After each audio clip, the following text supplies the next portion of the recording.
Today we're talking about linear equations. So the first question I have is, how can you tell if an equation is linear? What does the graph of a linear equation look like?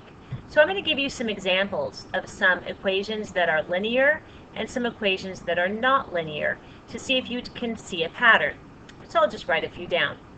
Y equals 2x plus 3 is linear. 3x minus 2y equals 5 is linear. Y equals 2x squared, nonlinear. Y equals 3x cubed plus 5x squared, not linear. Y equals the square root of 2x minus 7, not linear. Y equals 5 over x, not linear.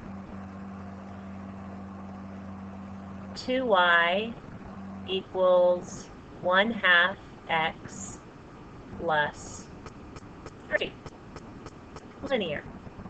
So that just gives you a little idea. So if you can kind of take a look and see, what do you think about these would make them non-linear? Now, the graph of a linear equation, these are the equations, the graph of a linear equation will always produce a straight line, which is why it's called a linear equation. So this is actually out of your textbook.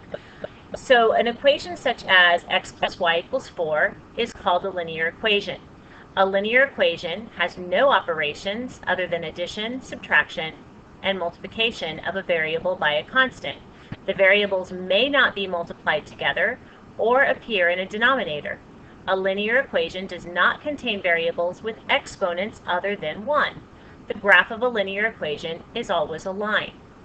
So these are all examples of linear equations. Notice this one only has an x. X equals 9. So you're going to find out later, if you don't already know, that produces a certain kind of line. So these are all linear equations. Now take a look over here. One of the things that I read in that paragraph is the variable cannot have an exponent other than 1. Well, here we have a b squared, so it's not linear. In this case, we have a square root sign. The variable cannot be under the square root. It's not linear. Here we have an xy being multiplied together, which makes it nonlinear. And here we have an x in the denominator, which makes it nonlinear. So to be a linear function, you have to be able to put it into the form f of x equals mx plus b, where m and b are real numbers. So let's see how we do at identifying whether equations are linear or not. So we're going to use this little list as an idea. We're going to go through some and see if you can do these. So we're going to look and see whether or not the function's linear and then explain. So I'll just give you a second to think about each one as we go through them. So g of x equals 2x minus 5. So think about if it's linear or not. This one is linear because it satisfies the criteria. It can be written in the form y equals mx plus b. It's already in that form, so it is a linear function.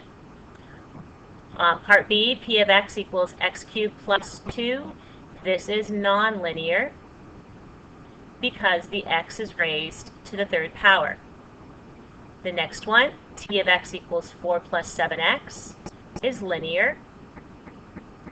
If we switch the order around, 7x plus 4, it would be exactly in that format, y equals mx plus b. Part D, because of the square root, makes this nonlinear.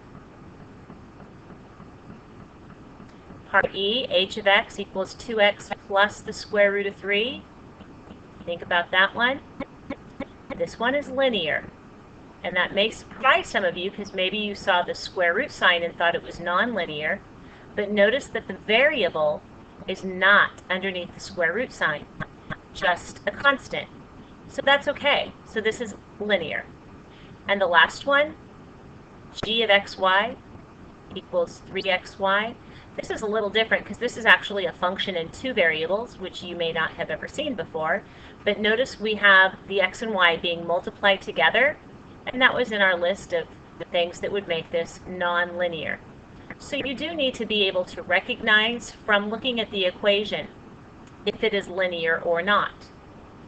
Now, there are three different forms of a linear equation, and we're going to be looking at those. Mostly we're going to be looking at the first one today, but I'm going to go over each one.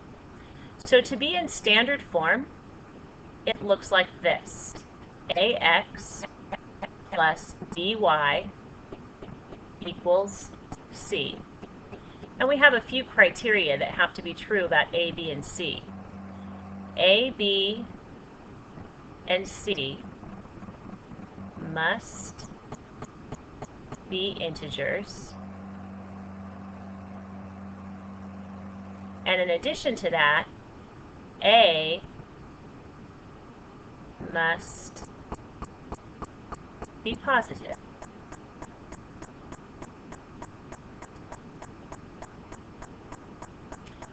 Also, a and b both can't be 0. One of them could be 0. So it's possible to have the value of a be equal to 0, or it's possible to have b be equal to 0, but a and b cannot both be 0. So that's standard form. We're going to see that in a little bit. Slope-intercept form is in the form y equals mx plus b,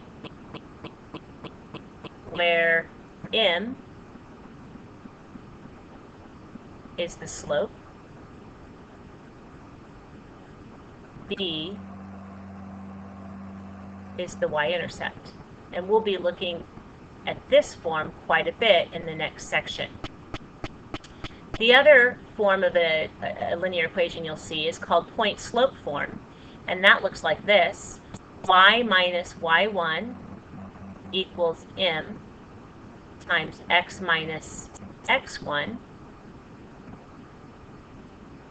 where m is the slope and x1, y1, got a comma there, is a point on the line.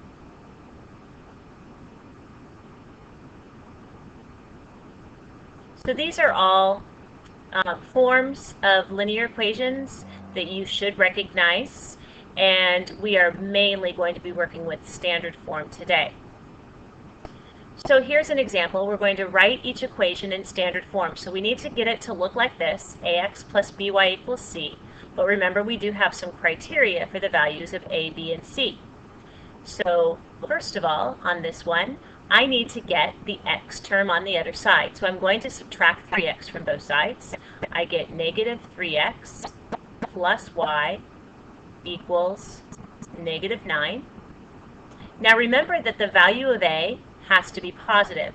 So I'm going to multiply the entire equation by a negative 1. And when I do, I get 3x minus y equals 9. And now I can pick out the values of a, b, and c.